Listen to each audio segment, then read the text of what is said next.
It is wounded. You can see it's panting. And as it moves off, it's got a limp. Listen. You hear that? It's a diamondback. It's an eastern diamondback. We flushed out a huge, great big fat rattler. No wonder the bear took off. Have a go at the size of this. This is about as good as it gets. This is the highlight of my career. Woo! What's up, guys? It's your boy Benny. In principle, I am against celebrity presidents. You know, I'm a big fan of President Trump, obviously, but it's the celebrity president sort of like mantra that got us Barack Obama and the fetishization of like turning our president into a celebrity. And I think that's a slippery slope. And I think that's like a bad thing. However, there are celebrities that are quite literally smarter than the politicians in office, and it's worth highlighting that. For instance, here's a time when Shaquille O'Neal, professional athlete, somebody that nobody thinks is like the highest IQ guy in the room, straight up bodies a CBS News sycophant Praetorian Guard reporter for the regime about COVID vaccines. If more people had had the opinion of Shaquille O'Neal when it comes to the COVID vaccine, we'd have a much better country. Instead, we are led by tyrants and sycophants and morons, right? Listen to this. Look, I encourage everybody to be safe and take care of your family. I do. But there's still some people that don't want to take it, and you shouldn't have to be forced to take something that you don't want. So I don't think people are being forced to take. Well, there are some. I mean, listen, we have a mandate at CBS. That's force. We have a mandate at CBS. But my point. That's force. But where I wholeheartedly. That's force. No, it's not force. It is force, because if the man don't take it, the man gonna get fired. Yeah. I mean, how else do you what do you call that? What if you did this for anything else? What if you did this for anything else? You don't take an experimental injection and you get fired. Just say it like that. What does that mean? Well, it means you're a slave, actually. It means that you're unable to protect your own body and you're unable to have bodily autonomy. It means another man, another person, an entity can force your body to do something against your will. That's slavery. That's worse than force. That's actually the destruction of free will.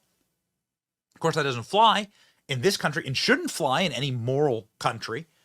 In case you're wondering how that resulted in the staffing shortages in every police force and every single military unit, it's not great, especially when there are multiple ongoing wars, also because of the jackassery of those leaders in charge. But here we go. So they deplete our military service members because they forced the COVID injections. They forced these experimental injections on members of the military whose bread and butter, whose life is their bodies, right? And a lot of those members of the military said, no, f you. Here's what military recruitment looks like in the year 2024. COVID vaccine not required. This is the top line of the Army's recruitment manual. They're trying to like get people to sign up for the Army. They have massive bonuses, right? A fiat currency, like a ton of just various little goodies, grab bags up and down. But the big one that they wish to tell you to all people that might be interested in signing up for the U.S. Army is you do not need to get the COVID vaccine, not required.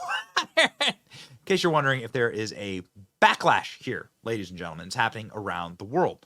The U.S. Army, this is the U.S. Army's own website, U.S. Army rescinds COVID-19 vaccination requirements. Oh, why would they be doing that?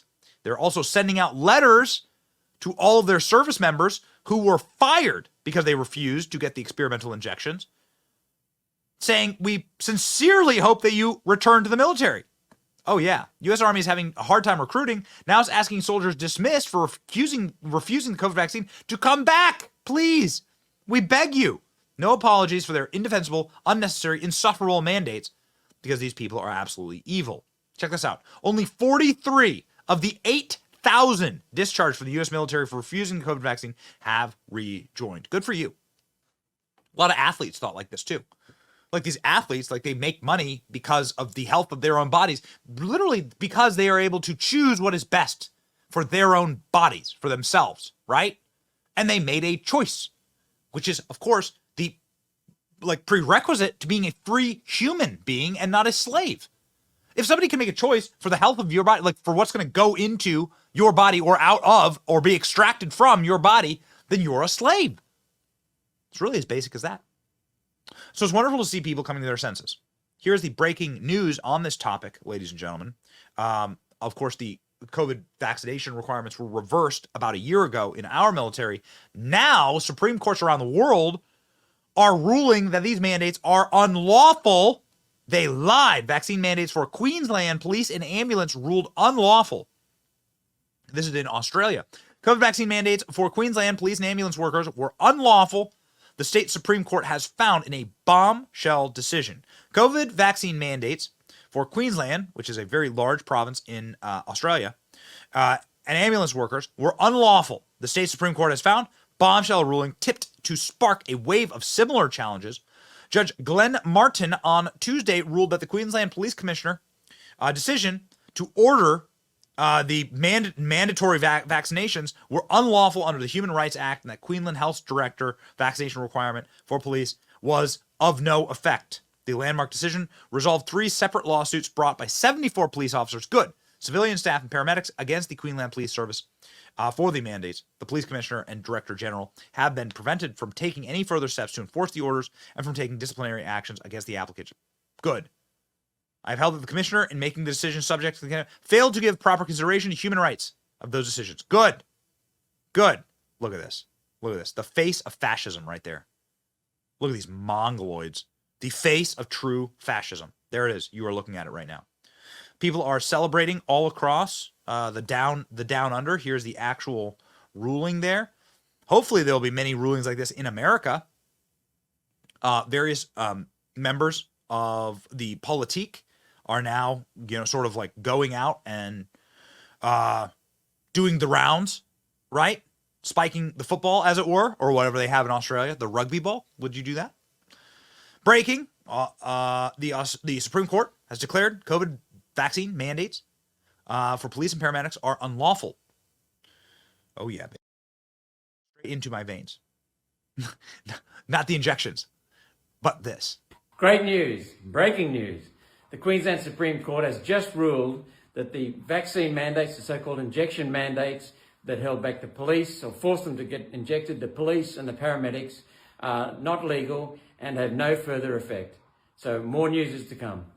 Hell yeah, baby. Now, the Queensland Supreme Court has found mandatory COVID vaccination for police officers and nurses was unlawful and in breach of their human rights. Let's go live to our Brisbane Bureau Chief, Adam Walters. Adam, this is a huge legal victory for those frontline workers. Monumental, you might say, Kieran. Dozens of police officers and health workers have been vindicated in a 115-page judgment handed down today by Justice Glenn Martin. Now, he has found that the departing Queensland Police Commissioner, Katarina Carroll, was unlawful under the Human Rights Act when she issued a mandatory vaccination order in December 2021. Justice Martin said, "I'm not satisfied. The Commissioner has demonstrated that she gave proper consideration to the human rights that might have been affected by her decisions." A similar finding was made against Queensland Health Director John Wakefield, that his department's equivalent vaccination policy was of no effect and that paramedics couldn't be forced to have an injection. Now, today's finding is in response to the legal action taken by 74 government workers opposing vaccinations. Many other workers say they've lost their jobs for taking the same stance, including former nurse Ella Leach, speaking on Sky News last month. There's no sensible reason why they would continue with this action. We know that our hospitals are screaming out for staff. We're seeing ambulances ramped outside, people dying in ambulances. Our rural areas are really suffering, but they just continue and they will not engage on this issue. I don't know why they bothered to drop the mandate if they were going to continue firing people. I'm one of at least 50 since September 25. Now, Kieran, we're yet to hear a response from the Queensland government, but Clive Palmer of the United Australia Party will be having something to say about this decision this afternoon. He was a strong supporter of those workers who took the legal action. Kieran. Really wonderful to see It is not enough, however, to reverse the pain and the suffering that was caused by these monsters during the COVID-19, whatever you want to call it, right? Not enough. Like, people need to be held accountable. Like, Dr. Fauci shouldn't be a free man. Dr. Fauci should be charged, again, with crimes against humanity and, like, in The Hague. There should be, like, massive human rights charges against people like that like, knowingly lied to all of us, manipulated, and used this opportunity to seize power, and they never intend on giving it up. And so possibly the best way to actually stop anything like this from happening is to bring further charges against these people. Where are the class action lawsuits for damages that cost billions of dollars to these so-called pharmaceutical companies, to these health experts that are nothing more than goblins and orcs for the state wishing to gobble up more power? God bless Australia for this. I guess better late than never. Need to have like a cascade of more decisions just like this down the line. Free societies depend on it. Are you free or are you a slave? That's the question. It's your boy Benny. Like, share, and subscribe. Stay free, stay biz.